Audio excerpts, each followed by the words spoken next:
parler d'immobilier. Maintenant, on va parler des frais reliés à l'achat d'une maison. Marc Lacasse, courtier immobilier chez Remax, bonjour. Première, ce sont vos émoluments. Il faut payer le courtier hypothécaire aussi habituellement. Mais ça, c'est le vendeur.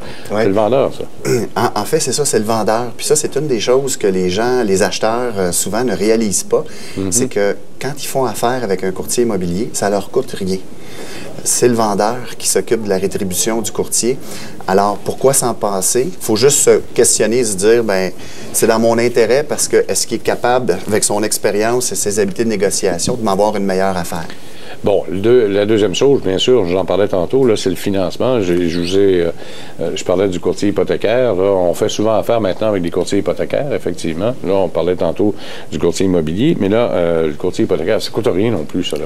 Ça coûte rien, mais... Il fait notre travail. Oui, effectivement. Il y a deux choses, par exemple, que je veux rappeler aux gens, c'est que ça pourrait arriver que la banque demande une évaluation externe de la propriété.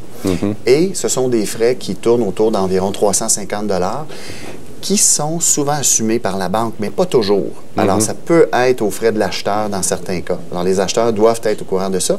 Puis l'autre dépense, c'est que si on a une mise de fonds de moins de 20 %, naturellement, le prêt va aller à la CHL, va être assuré. La partie de l'assurance va pouvoir être amortie dans le prêt hypothécaire, mais pas les taxes. Alors, le client doit payer TPS, TVQ. OK. Alors, si ça coûte 2 000 à 3 000 comme il y a des taxes supplémentaires, c'est une assurance. C'est quoi? C'est 5 % je pense? Ou si on paye TPS, TVQ là-dessus? C'est-à-dire que... Oh, vous parlez des taxes? Oui. Je ne sais pas. Je ne sais pas. Ça vient juste de changer encore. OK, effectivement. L'autre point, l'inspection de la maison. Ça, c'est important, surtout quand c'est une maison plus ou moins jeune, là. Très important. On va toujours recommander aux acheteurs de faire inspecter, si ce n'est que d'avoir une police d'assurance au cas où il arriverait quelque chose dans le futur avec la maison et qu'il faudrait, par exemple, poursuivre les vendeurs. Bien, une des premières questions qu'on va se faire poser, as-tu fait inspecter? As-tu fait ce que tu aurais dû faire? Une inspection, ça coûte environ entre 4 à 600 $. Et ce qu'il faut aussi penser, c'est qu'au-delà du coût de l'inspection, ça peut arriver qu'on fait des tests plus spécialisés. Si, par exemple, on détecte une présence possible d'ocs ferreux, de pérites, de moisissures, on veut peut-être faire un test de qualité d'air. Si vous n'êtes pas relié à l'aqueduc de la ville, on fait un test d'eau parce que vous avez un puits, on va être sûr que la qualité d'eau est bonne. Alors, il peut y avoir des petits frais additionnels au niveau de l'inspection, mais c'est, comme vous l'avez dit, très important. Oui, et l'autre, vous avez parlé, à moins d'avoir une assurance aussi par la suite, ce qu'on appelle l'assurance-titre, entre autres. Ça, puis c'est pas tellement dispendieux, ça, cette histoire-là. C'est pas mal moins cher que l'inspection de la maison, malgré qu'il ne faut pas omettre l'inspection de la maison, malgré tout. L'autre, les frais de notaire. Oui. Ça se négocie, ça aussi. Alors, ça se négocie, mais attention, le notaire devrait coûter, je vous dirais, entre 850, 900 $ et 1200, 1300. Ce que je veux dire aux gens, c'est faites attention. Ne magasinez pas un prix parce que les notaires à rabais sont souvent les notaires à volume. Et puis, un notaire à volume, c'est pas nécessairement celui qui est toujours le mieux placé pour vous tirer du pétrin quand il arrive un problème dans la transaction. Alors, pensons-y, un notaire, on aime peut-être avoir quelqu'un d'expérience, quelqu'un qui a des relations un peu partout.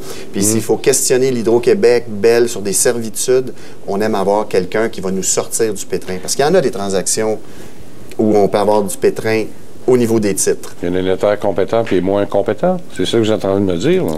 Voilà. Alors, il faut faire attention. Ce qu'on appelle la taxe de mutation, soit plus communément appelée la taxe de bienvenue, elle aussi, même si elle ne l'est pas bienvenue, vous allez la recevoir quand même. Ça, c'est la ville, puis ça arrive vite pour ça. Un mois après, là. Voilà, ça arrive de plus en plus vite, parce que dans le passé, des fois, ça prenait 3 mois. Ce que je veux dire aux acheteurs, c'est faites votre calcul, parce que les villes, le calcul de la taxe de mutation n'est pas le même d'une ville à l'autre. Montréal vient de changer ses règles. Alors, allez sur le site Internet de la ville où vous allez déménager. Il y a certainement une calculatrice. Pour vous donner une idée, là, une maison de 250 000, ça vous coûterait 2 250 $. Puis une maison de 400 000, 4 400, 4 500, je m'excuse. Fait que ça donne une idée aux gens, il faut prévoir ça, puis ça s'en vient dans les mois qui suivent le déménagement. Ah oui, aussitôt que l'acte est notarié, le compte est, comme on dit, le compte est dans mal. Oui. Bon, le prochain coup, les frais de déménagement. Oui. faut penser d'emballer ces choses. Il va falloir acheter des boîtes, des fournitures et tout ça. Et le déménageur comme tel, est-ce qu'on fait affaire avec une firme? Est-ce qu'on loue un camion? Si vous êtes dans la période active, très achalandée, les prix montent. Alors, il faut y penser. Puis si vous prenez un déménageur, pensez aussi à vous assurer d'avoir des bonnes références, qu'il y a des assurances. Puis n'oubliez pas qu'il y a certains meubles spéciaux. Exemple, un piano. Les déménageurs ne déménagent pas des pianos, ça prend un autre déménageur spécialisé pour un piano. Alors, il ne faut pas oublier Si vous avez un spa, par exemple, c'est pas sûr que votre déménageur va déménager votre spa non plus. Alors, il faut penser à ça. Pourquoi? À cause de la pesanteur de l'appareil? Oui. Et de la fragilité. Ah, OK. Ouais. C'est pas si fragile que ça, c'est pas un piano quand même. Non, mais il y a des déménageurs qui refusent. Ah oui? Ouais. Bon, à cause de la grosseur. Les frais d'aménagement et de rénovation, ça aussi, les gens n'y pensent pas. Là, ça prend quand même des rideaux, ça prend toutes sortes de choses dans les fenêtres. Oui. Là. On dit d'ailleurs que dans un cycle de vie, c'est un moment, quand on achète une maison, on déménage, où on dépense le plus en rénovation. OK. Puis, ça me tentait de vous parler ce matin, c'est un petit peu les tendances. C'est sûr que les cuisines, les salles de bain, ça va de soi. Mais aujourd'hui, les gens mettent beaucoup d'attention sur les planchers, puis la mode est au plancher flottant. Attention de ne pas prendre un plancher de mauvaise qualité. Oui, quand vous allez revendre, on va le voir. Il nous reste 30 secondes. Les crédits, il y en a plusieurs qui existent. Là, ça, c'est les bonnes nouvelles. Là, on a parlé des dépenses, les crédits. Informez-vous, les municipalités ont des crédits de taxes de mutation ou de taxes municipales. Le gouvernement fédéral, si vous achetez une première maison, a aussi des crédits. Crédit à la rénovation.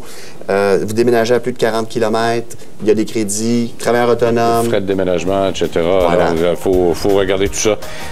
Marc Lacasse, merci beaucoup encore une fois. Plaisir.